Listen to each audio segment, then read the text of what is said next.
Pirated SPG. Striktong patnubay at gabay ng magulang ang kailangan. Maaaring may masiselang tema, lengguwahe, karahasan, sexual, horror o droga na hindi angkop sa mga bata.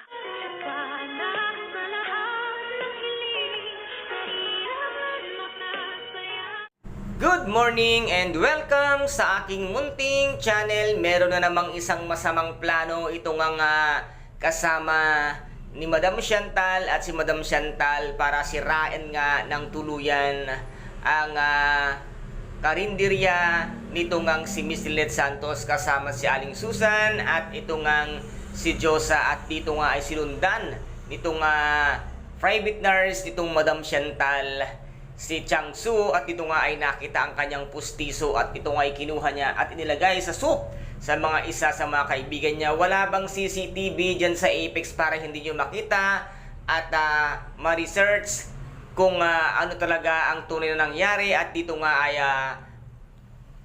magugulat na lamang itong si Madam Chantal dahil makikita nga sa CCTV footage kung sino ang may tunay na sala at may kagagawan para lamang mapahiya itong si Miss Lynette Santos at ang kanyang mga kasamahan.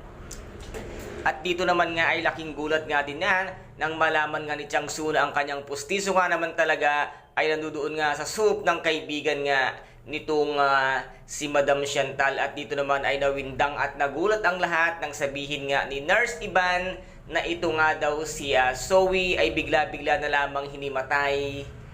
At ito nga ang kinagulat ng lahat kung kaya't napunta ngayon ang atensyon dito nga kay Zoe at agad-agad ngang sumugod si Doc RJ kasama nga si Madam Chantal. Ito namang si Madam Chantal ay walang alam kung hindi ang magbintang, at dito nga ay si Doc Annalyn na naman ang kanyang pagbibintangan. Muli kayang ipagtatanggol ni Zoe ito nga si Annalyn sa kanyang Lola Chantal dahil nagbibintang na naman ito nang wala naman siyang hawak na ebidensya. Para ka ring si Moira na mahilig kang magbintang nang wala ka namang hawak na ebidensya. Baka hindi mo alam, Madam Chantal, ay maaari kang maikulong at idemanda ni Doc RJ sa lahat ng ginagawa mong pangbubuli kay Doktora Annalyn Santos. And guys, ito po ang ating pakaabangan dito nga sa abot kamay na pangarap na kung saan ay napaka-intense at kapanapanabik ang bawat eksena. At kung nagustuhan po ninyo ang aking videos for today, paki-subscribe na lamang po ng